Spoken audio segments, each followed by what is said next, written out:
ሰላም ጤና ይስጥልን በመላው የዓለም ክፍል ሆናችሁ ዝግጅታችንን የምትከታተሉ ክቡራትና ክቡራን የኢትዮስ ሚዲያ ቤተሰቦች እንደምን ቆያችሁ እነሆ ከተለያዩ ታማኝ መረጃ ምንጮች የደረሱንን የዕለተ ማክሰኞ የረፋድ መረጃዎችን ይዘን ቀርበናል ለቻናላችን ብዙዎቻችሁ አዲስ እንደሆናችሁ እናምናለን ስለዚህ ቻናሉን ሰብስክራይብ ቪዲዮውንም ላይክ እና ሼር ማድረግ እንዳትዘነጉ በቀጥታ ወደ መረጃዎቹ አለፍን እስከ መጨረሻው ተከታተሉን ሰራዊቱ የኔን እንቅስቃሴ የመገደብ ፍላጎት ነበረው ሲሉ አቶ ጌታቸው ረዳ ተናገሩ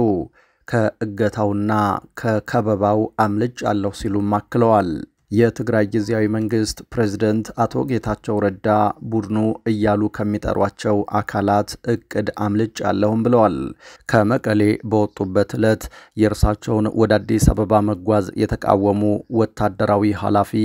በፓትሮል ኤርፖርት ድረስ ተከትሏቸው እንደነበር ተናግረዋል አቶ ጌታቸው ረዳ ወደ አዲስ አበባ ከተጓዙ አንድ ሳምንት ሊሞላቸው እየተቃረበ ሲሆን በተያዘው ሳምንት መጀመሪያ አካባቢ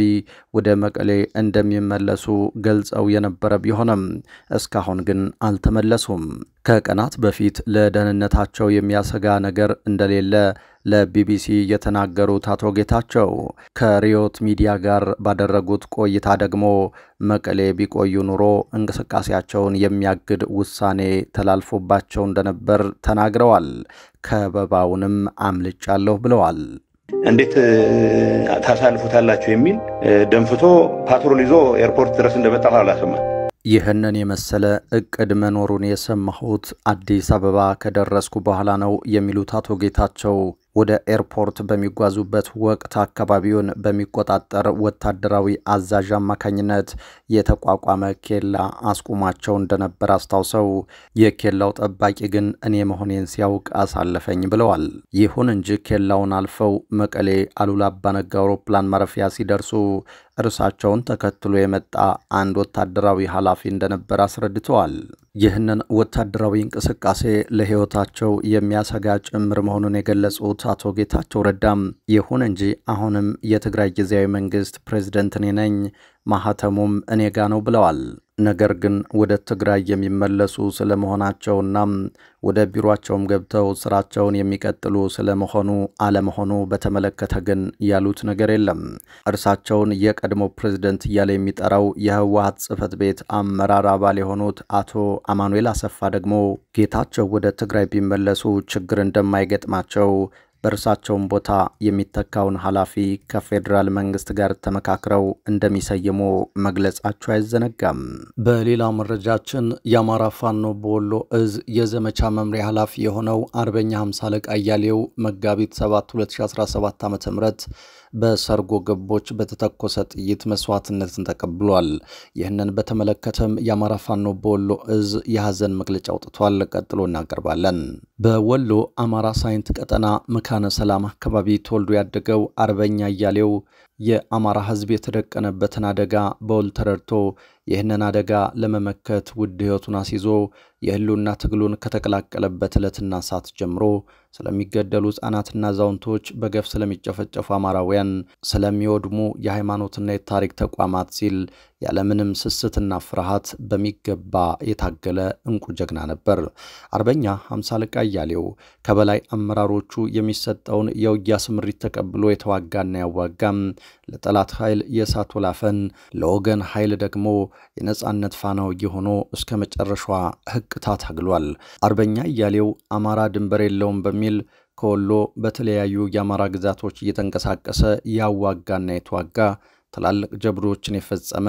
ቅን በጓዶቹ የታመነ ልበ ሙሉ ጀግና አመራር ነበር ስለ አርበኛው ጀግንነት ባንድ እጁ ጠመንጃ በሌላው ዳዊት የጀግና መፍለቂያ አማራ ሳይንት ከሚለው የሀገሬው ስንኝ ባሻገር የደላንታና የፀሐይ መውጫ ግንባሮች የመርሳና የወርጌሳ የውጫሌና የሐይቅ ቀጠናዎች የመርጦና የኮረታ ጋሪያዎች የጋሸናና የዳውንት ሸንተረሮች የመካነ ሰላምና የወግዲ ግንባሮች የጋይንትና የጨጨሆ ኮረብታዎች ሕያው ምስክሮች ናቸው አርበኛ አያሌው ጦሩን እየመራ ከመዋጋት ባሻገር እሱ ራሱ ከፊት እየተሰለፈ በመዋጋት ጭምር ጠላትን ድባቅ የሚመታ የወገን ኩራት የሆነ ተወርዋሪ ጀግና ነበር። መግለጫው ይቀጥልና ይሁን እንጂ ጀግናችን በሰርጎ ገብ ባንዳዎች መነጠቃችን ቢያንገበግበንም አርበኛው ባሳየን የትግል መስመር ለሕዝብና ለትግል ታማኝነትና ጽናት ቆራጥነት ራስን እስከ መስጠት አርያነትን ተከትለን የሞተለትን ዓላማ ከግብ እናደርሳለን ብሏል። ጓዳችን አርበኛ እያሌውን አሳልፈው የሰጡትን ድርጊቱን ያቀነባበሩትን የተሳተፉትን ተከታትለን ለፍርድ በማቅረብ ለሰራዊታችንና ለሕዝባችን ይፋ የምናደርግ መሆኑን እየገለጽን ለመላው የአማራ ፋኖ ወሎ እዝ ሰራዊትና ለመላው የድርጅታችን አመራር መጽናናትን እንመኛለን በማለት ነው የአማራ ፋኖ ወሎ እዝ መግለጫውን ያወጣው። በተያዘ መረጃ በትግራይ ክልል ትጥቅ ያልፈቱ ከ250 ሺህ በላይ ታጣቂዎች ያሉት ህወሓት አዲስ ስልጠናም እያካሄደ መሆኑ ተነገረ። በትግራይ ክልል ከፕሪቶሪያው ስምምነት በኋላ ትጥቅ ያልፈቱ ከ250 ሺህ በላይ ታጣቂዎች ዛሬም በካምፕ ተቀምጠው እንደሚገኙ ተነግሯል። በፕሪቶሪያው ስምምነት መሰረት በአንድ ወር ውስጥ ሁሉም ታጣቂ ትጥቁን አስረክቦ ወደ ማህበረሰቡ መቀላቀል ቢኖርበትም እስካሁን 25 በመቶ እንኳን አልተቀላቀለም።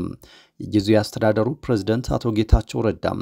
ለዓለም አቀፍ ዲፕሎማት በእንግሊዘኛ በሰጡት ሐሳብ ላይ ግዙፍ ታጣቂ ኃይል በካምፕ ውስጥ እንደሚገኝ አንስተው ትጥቅ ለማስፈታት በሚሰራው ስራ ላይ በዶክተር ደብረጽዮን የሚመራው የህወሓት ቡድን እንቅፋት ሆኖብናል ብለዋል። ፕሬዝዳንቱ አክለውም ከመድፍና ከታንክ ውጭ ያለውን ሁሉንም የነፍስ ወከፍና የቡድን መሳሪያ እንደያዙ ተናግረዋል። አቶ ጌታቸው ረዳ በትግራይ ግዙፍ ኃይል አለ፣ ይህ ኃይልም ትጥቅ መፍታት አለበት ማለታቸው ደግሞ በትግራይ የጦር አዛዦች ጥርስ እንዳስነከሰባቸው ይታወቃል። በዚህም የክልሉ ጦር አዛዦች በመጨረሻም ጌታቸውን ከመቀሌ ወደ አዲስ አበባ አባረዋል። የጦሩ አዛዦች የትግራይን ህልውና ለማረጋገጥ ሲባል ቲዲኤፍ አይበተንም ይላሉ። በሌላ በኩል ደግሞ እነ ጀነራል ምግበይ ኃይለ ከሰሞኑ አዲስ ያሰለጠኗቸውን ወታደሮች እያስመረቁ ነው። ህወሓት አለው ከሚባለው ከ200 ሺህ በላይ ጦር ተጨማሪ ጦር እያሰለጠነ መሆኑም እየተገለጸ ነው። የትግራይ ጀነራሎች ከባድ መሳሪያዎችንም ሆነ ወታደራዊ እንቅስቃሴዎችን እያደረጉና የተደበቁ መሳሪያዎችን እያወጡ መሆኑ ሲነገር ይሰማል። ይህ በእንዲህ እንዳለ የሳተላይት ምስሎች ይፋ እንዳደረጉት የኤርትራ ጦር በትግራይ አዋሳኝ በዛላምበሳ አቅራቢያ ከፍተኛ ወታደራዊ ግንባታ አከናውኗል። በተለይም ካለፈው ዓመት ጥር ወር ከነበረው የኤርትራ ወታደራዊ ግንባታ አንጻር ያሁኑ ከ10 እጥፍ በላይ ማደጉ ነው የተጠቆመው። የሳተላይት ምስሎች እንደሚያመለክቱት በርካታ መድፎች ተሰልፈው ይታያሉ። ክቡራትና ክቡራን አድማጭ ተመልካቾቻችን ከኢትዮስ ሚዲያ ለዚህ ሰዓት ያዝናቸው አዳዲስ መረጃዎች እነዚህ ነበሩ። ከቆይታ በኋላ በሌሎች መረጃዎች ድጋሚ እንገናኛለን። እስከዛው በያላችሁበት ሰላም ጊዜ ተመኘን።